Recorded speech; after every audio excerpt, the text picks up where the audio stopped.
welcome to So Fuck It Podcast. This is episode 3 we are making up for.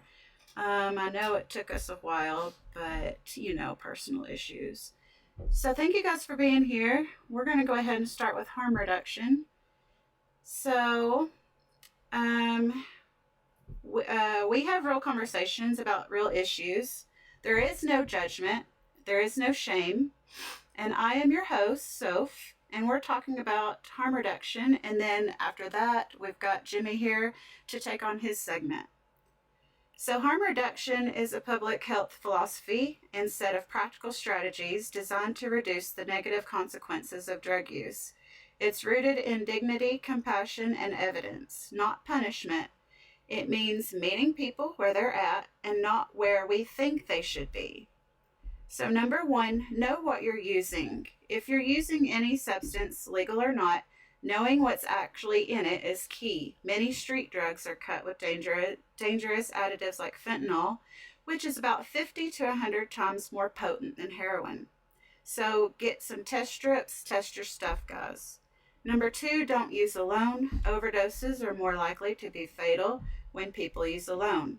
If you can, have someone with you. If that's not possible, services like the Never Use Alone hotline are available in many areas. You call, they stay on the line, and they send help if something goes wrong. I actually did not know that. That's pretty cool. Number three, carry naloxone or Narcan. Naloxone reverses opioid overdoses.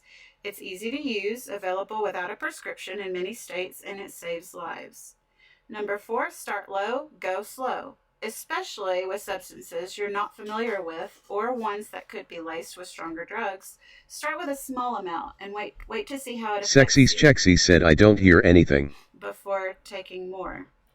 Number five, use clean supplies. Using clean needles, pipes, or other tools helps prevent infections, HIV, and hepatitis C.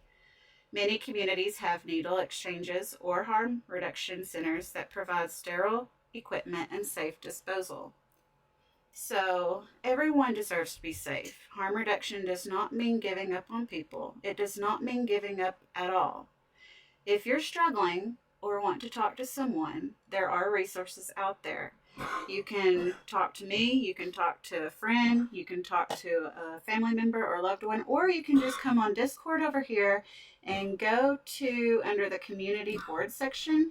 There is information on drugs. Go in that channel, and there is tons of resources that will help you on this. Thanks for hearing me out. And we are going to go ahead and go to Jimi with his segment. Jimi, take it away. Thank you, Soph. I appreciate it. Thank you for having us again. It's wonderful to be here. My name is Jimi Diesel. I'm your man with the plan. What we're going to do here tonight, I've got a special guest with us. Spunloner Boner is in the house tonight. Thank you for being here, buddy. Thank you. And so what we're going to cover tonight is going to be the work-life balance and along with mental health and everything that entails. Um, as everybody knows that has a job or didn't have a job or has had a job in their once in their life, chronic work stress can lead to anxiety and depression, burnout, and even physical health issues. High workloads and long hours can cause emotional exhaustion and reduce personal time for rest and relationships. Constant pressure to perform or meet deadlines can trigger feelings of inadequacy or the imposter syndrome, pretending to be somebody you're not. And then the lack of boundaries, like checking emails after hours, blurs the line between work and personal life, increasing the mental strain. So there's a couple of things in here that I would like to get into. Spun, maybe you can expound on a couple of these things, like the high workload or whatnot.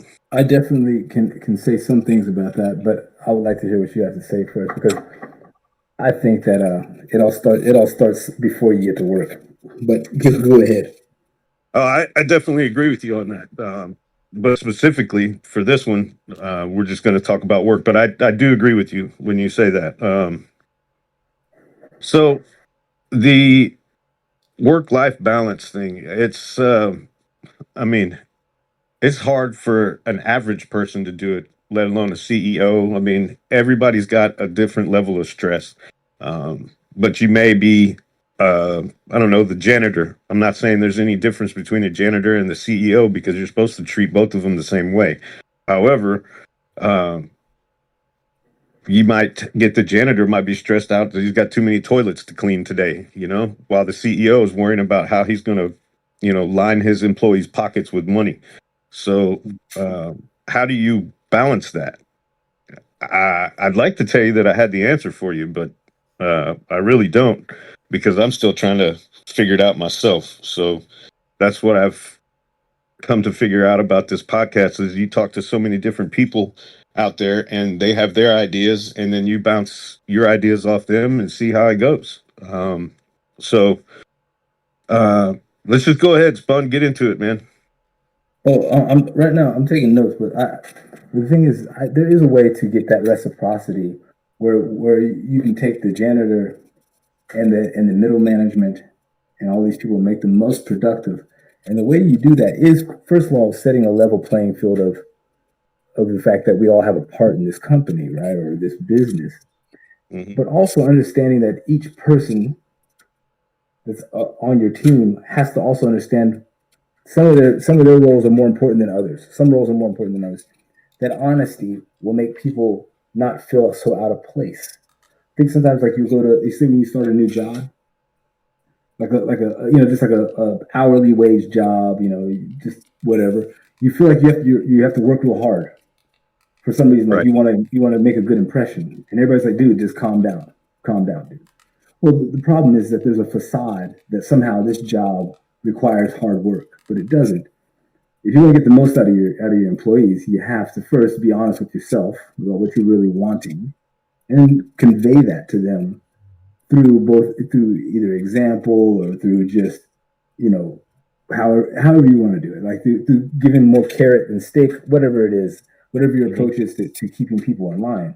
But if you're not honest with what the detail of work is, the janitor will sit there and feel like he's being bombarded by the middle management to do more than what he needs to do, so on and so forth, and it works all the way up to the CEO. Now the CEO has to sit there and act like he's in charge, but he's not, because he's lower level people are in charge with their arguments about who's doing more work, who's doing the right thing, responsibilities. And self-esteem is one of those things where it can be built and destroyed the same day, every day. When you wake up in the morning, you might be feeling great. You go to work, John keeps telling you that you're not doing a good job, even though he's not your boss. He's bullying you, and now you feel like you can't tell your boss. All those things. It starts with one little lie that maybe your job is important. I don't like when people say stuff like that. Be honest about the expectations, and you can they'll in return they'll respect your expectations for yourself. I think there's a way to do it. You should be honest. You should be very honest. Okay. I That was like all wordy. your points, man. You I make good wasn't points there. prepared, but No, it's all good, man. It's all good. We wing it I just around think here you have to anyway. start with the foundation of honesty at that workplace, without being pretentious or it's like the janitor is a janitor, dude. He's not the one making the cells to bring up, but he's important because he keeps certain things in order that we take for granted every day. Appreciate him on those things, but don't make him feel like in some way he's entitled to $100,000 a year. Just because he works at the same place as this guy. You have to find ways to level with people so they can feel like maybe I can move up, or maybe I'm happy with where I'm at. Right. Which is leading me into my next point is feeling constantly overwhelmed or irritable, stressed, Right. So some people struggle to sleep, feeling fatigued all the time. And you can neglect some of your personal relationships and some of the hobbies Yes. that you like to do because of it. And of course, everybody knows that has been through this before. It can increase your use of substances to cope with the stress. Whether it be alcohol, caffeine, or illicit drugs, whatever. Well, yeah, those things, those addictions become really what they become your friend. Right. Like, like you confide in them, you cry to them, sometimes they'll bring out harsh truths about yourself, and you Yep. almost trust the feeling of being there on that, like drunk or high or whatever, Yes. more so than you trust the opinions of other people. You live in Yes. your own head. Yeah. And why is that, do you think? Because you whenever the outside is crashing in and you're losing friends and you're not quite sure why, a lot of times the first thing people do is they look out instead of looking within. Right. And I think like drugs and alcohol and things like that make you look within, so you feel like the world is not so big. In order to solve that problem, you have to fix the things that you can control, right? Well, I can't Right. control whether or not I have 100 friends every day. I can't. But what I can control is the 2 friends that I do have, Right. treating them appropriately so I get a good response back, which creates that ecosystem of good health, good vibes, and encouragement. A lot of times people get stuck in a rut of addiction because nobody's encouraging them to actually tell themselves, hey, maybe you shouldn't be doing this. People are actually encouraging them to continue doing it, even when it's detrimental. And it's hard, especially because if an addict trying to give another addict advice is kind of funny. It's the blind leading the blind, right? But it's not. Yeah, right. Right. Not. Who would I trust more about that? The sober guy or the guy that's been No, through the it? guy that's fucked up with you, of course. Yeah, and if he's telling you something, you don't look at it as he's being a hypocrite. Look at it as he's expressing a sense of love that he would even try to. Right. Yeah. Right. I've run across that a couple of times. It's like I'm not telling you this because I'm an expert in it. I'm just telling you this because I'm going through it as well. You might Right. want to try this. Yes. Well, it's like sometimes you're sitting there at the bar or something like that, and you go to get a drink, and you're like, "Do I really need to do this?" But Right. the atmosphere is telling you, "I'm keep doing it, keep doing it." And Mhm. sometimes it's nice when you have a friend that comes along and says, "Yeah, dude, I'm drinking with you, but you don't do good when you drink, and you probably shouldn't do it." Yeah, that's good advice. To me, it's just a dude that understands the experience, and he's trying to show me a way out. He's trying to show me that it's okay to leave. I Right. think we need to stop using the word hypocrite so often. Mhm. A lot of times, the people that know the best are the people that do it. Like Yep. if you go to any prison, those dudes will tell you, "Don't do what I did," but they'll probably Right. go out and do it again. Does that make them a hypocrite? No, that makes them a person of habit, but they know better. And Yep. why would they steer you wrong? Why would if they know better, I'd take their advice. I agree with you 100%. So, do you have anything in your personal life that any strategies or any ways that you help to maintain a healthy work-life balance? Okay, here's the deal. I was a musician for 20 years in Austin, Texas. There was Okay. no healthy work life. Yeah, it's a tough crowd up there. Well, I mean, the way they treat musicians in cities like that, I mean, you're like a local Right. celebrity. And in Right. some ways, you're kind of a national celebrity because people come in from all over the United States, all over the world to that Yeah. place just to see music. Especially you guys got that southwest thing going on too, don't you? Yeah, and I would always get like record deal offers and things like that, and you get these. There's a lot of things that pump you up to make you forget that you're living a bad life. You know what I mean? Right. Like, it's not like you're making hand over fist money all the time. Right. Most musicians down there that play, if they're playing there for a regular gig, they probably make good money because they earned the right to play 7 nights a week. But Okay. still, there's a facade. There's a facade there, and as you couple that facade with drinking and drugs or women or whatever your addiction is, you start to forget that you're doing wrong things because it feels so right. Because Right. you're winning. You're Yep. winning, and then one day something bad's going to happen, and you're not going to be prepared for it because you're always messed up. Right. You're never in full focus, but you think you are because everything seems to be working for you.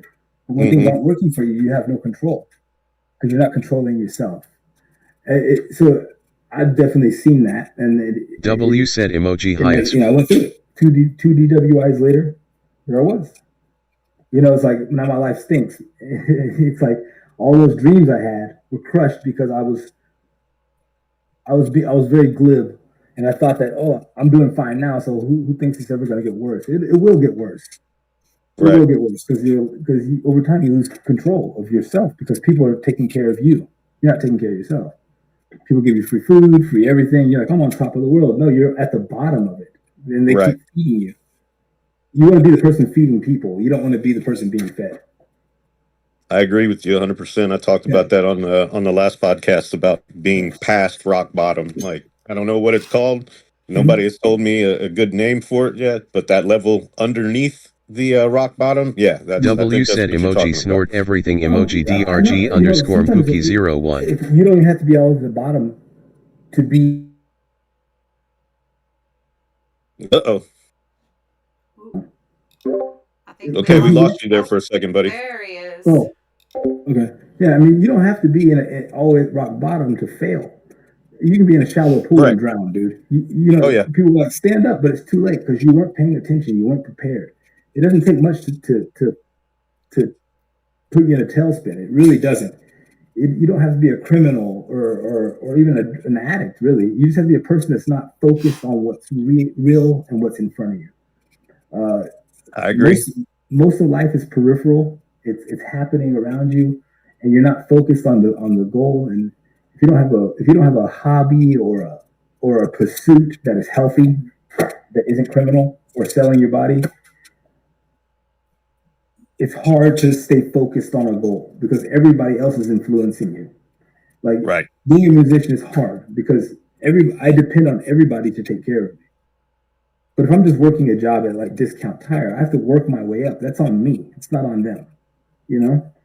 And so being dependent on people, even though it feels good sometimes because people are loving you, eventually they stop loving you. The lights go off. And you're just stuck there with a bottle in your hand. You know, thinking Yeah. last night that bottle got you laid because you could give them Right. free drinks. And now those girls went home with the dude that actually had something going on with himself. And you're stuck there with memories and a bottle. Yep. You know, you have to be realistic. What feels good isn't necessarily what works. So Does anybody in the audience want to come up and add to this? If you do, go ahead and say it in the podcast chat and we will continue. Yeah. So, like I was saying, what are some of the things that you do? I mean, you set boundaries for people. I mean, how do you prioritize your tasks and stuff like that? I just never lie to myself about what it is. If I'm drunk or something in public, I don't wake up the next day and tell myself, well, I made it through it, so it's okay, right? No, it's not okay. Right.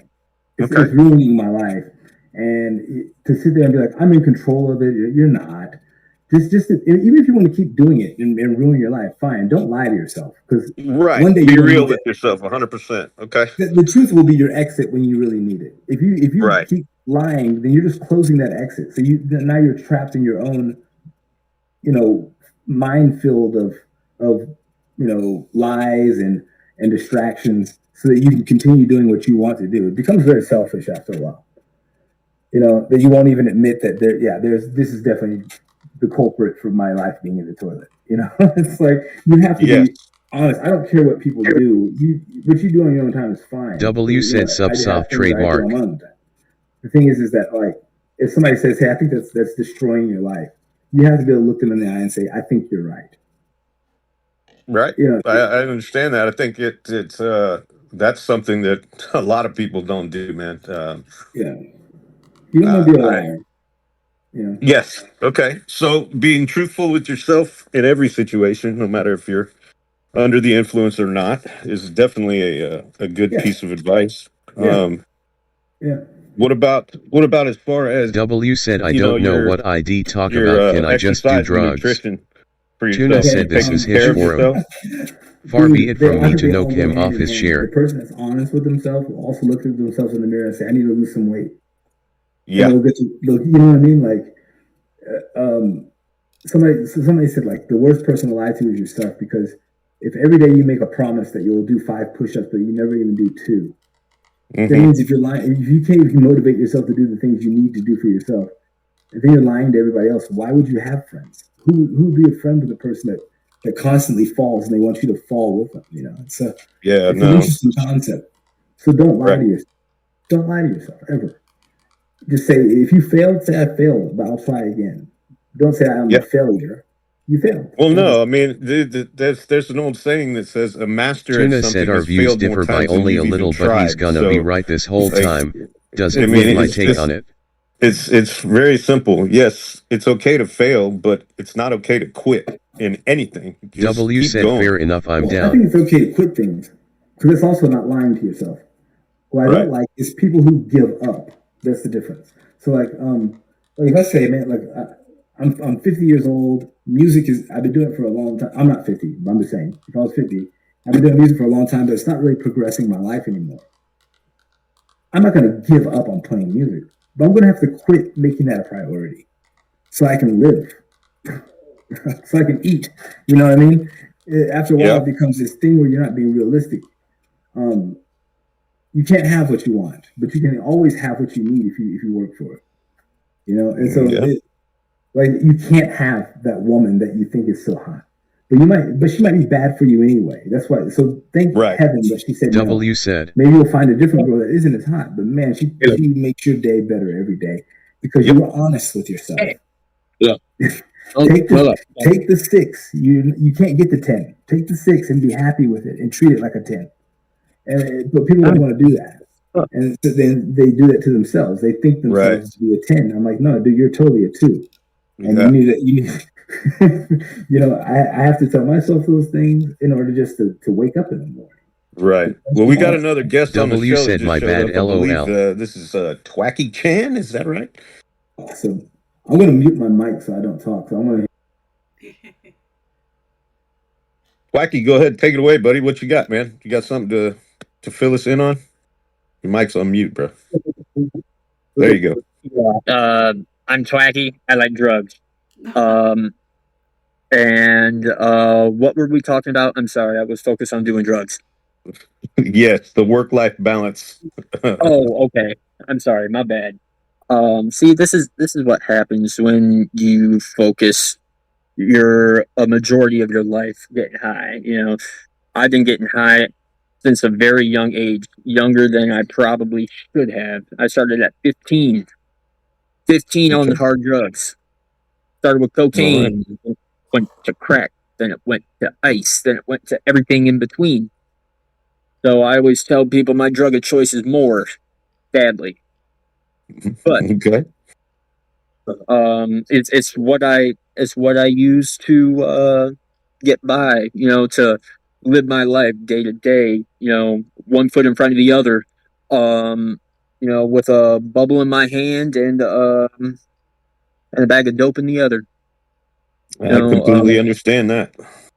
You know, honestly, for real, I hate the fact that I get high, for real, because it went from a peer pressure type thing to a pretty much a dependent thing, you know, and it's unfortunate, you know, but it's also a way of life for so many people, and you know, I don't know. I definitely feel and definitely believe and definitely have seen you only get 3 things when you get high: insane, in a box, institutionalized. Okay. Those 3 things are guaranteed at some point. Yeah. And I feel like I'm going back to like the NA part of things, you know, when I was forcefully going, you know, just to kind of get the courts to shut the fuck up. You know, but I will say, one thing that always stuck with me was that goddamn serenity prayer. Word. That serenity prayer always, for some reason, stuck by. But yeah, so balance, moderation is key, and you know, that's saying a lot, especially coming from me. You know, because I have like no sense of moderation skills whatsoever. Especially when it comes to my vices. And I think that's something that I need to work on for damn sure. Because at the end of the day, I'm not here for a long time. I'm here for a good time, but might as well try to be here for as long as possible while having a good time.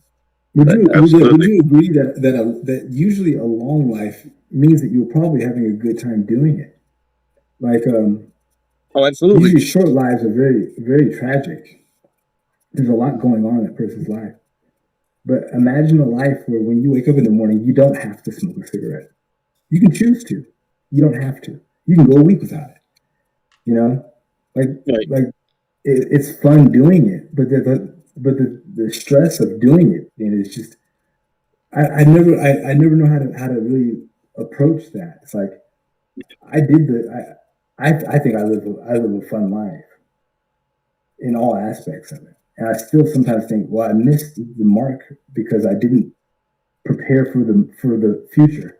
I prepared for now, and so now is always a struggle because I have nothing for tomorrow.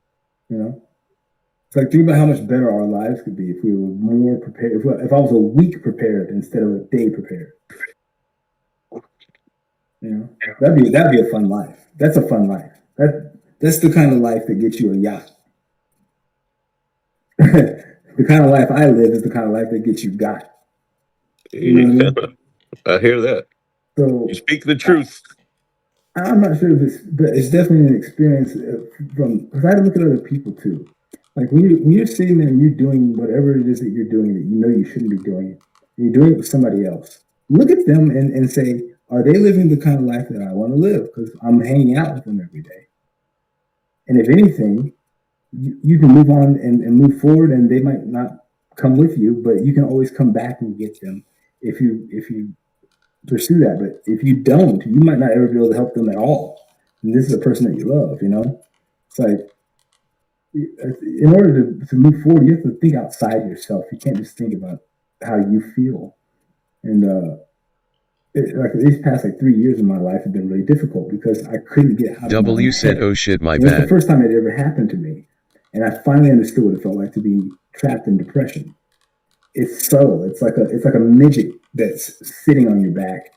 You know, he's your buddy. He makes you feel comfortable sometimes, but sometimes you just like, can you get off my back so I can go do this? You know, it's like it becomes a companion.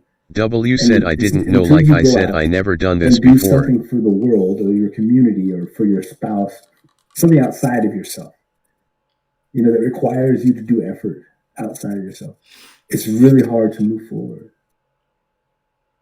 You know, you can't build yourself up from within. You have to put a scaffolding on your body and work on the outside and, you know, really build the integrity of the structure that you are. And you are what you put out. And it's embarrassing that I say that, but because I'm not always the best me. Yeah, but you are what you put out. Yeah, that's 100%. You're right about that. So if you want to quit, if you want to get better, like in order for me to stop drinking, I just had to remove myself from the lifestyle that I associated it with. Right. And then I realized I didn't have that much of an addiction to it. I was addicted to everything that came with it. Right. You know, and that's how the majority of everything else is too. Yes, said, and I'm such an avid radio listener, I didn't even think to look at the screen.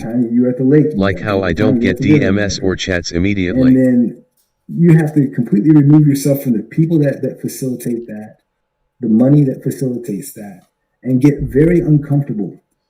It's going to be painful. It's going to be depressing. You're going to feel like a loser. But really what you're doing is you're doing demolition on an old house. And you're saying, I like the structure, but it needs to be better furnished so that it's a home. So that, you know, you feel like you live in it. Most people don't even feel like they're living themselves. They're even living, really. They're just passing through, having to deal with other people. Right. You don't have to deal with anything. You can actually just move on and not that person that argues with you all the time. Just stop talking to them. Apparently they don't care about your well-being. So just you don't have to encourage that. But we do because somehow it feels good on the inside. Well, it's because everybody wants to try to fix everybody else. Like, I have a need. Like, I don't want to do that. You know what I mean? How you think about this? A lot of people that you argue with, it's not that you're trying to fix them. What it is you don't want to feel like a fool. Yeah, we need to wrap up. You want to die on that hill. Yeah, no, that's understandable. Well, I mean, everybody. They say that everybody's fucking number one fear is rejection. I mean, that's been studied. I don't know how many times. I can't find anything at the moment, but they also used to say the number one fear was giving a public speech, and the second fear was dying. So most people would rather be in the casket than giving the eulogy. They used to say that too. Right. I think the biggest fear is just anything that challenges you. Think about how many things kind of challenged you when you just decided not to do it. Everybody has 1,000 of those in their life. The girl you didn't ask out, the job you didn't take, Okay, I'm about to take the off hobby mute. you didn't pick up because you were afraid that somehow maybe somebody would laugh at you, or maybe somehow you would fail at it. The guitar you never learned to play. If you go to like 5 out of 10 houses, they have a guitar that never gets played. It just sits on a wall, collecting dust, and I guarantee it's like $1,000 guitar. I know that's true for me. I have It's two true. It's true. guitars that I do not play, and they collect with dust. But because the biggest fear is that you won't be able to do it. Right, and That you that's won't. true. Yeah. This has been a great discussion. We are going to wrap up. We've been live a little over an hour now. That is so great. No way. Yeah. I want to I thank talked for 45 minutes. I'm sorry. You're fine. I want to thank you, Spunner, for being here. Jimmy, as always, thank you, and Twackie, thank you for coming up and sharing what you wanted to say there. So go ahead, put y'all's mics on mute, and I will close us out. That's a wrap for today. Thank you guys so much for tuning in. I'm very excited and glad that for the people who were here to listen live. If you weren't, this is recorded and it will be posted in the Soph Episodes channel.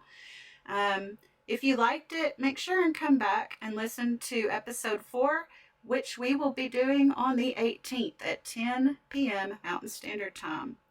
So please be there for that. If you have any questions or feedback or comments or concerns, you can always DM me at SophTheOG, or you can DM Diesel Jimmy here at, what is your username again, Diesel?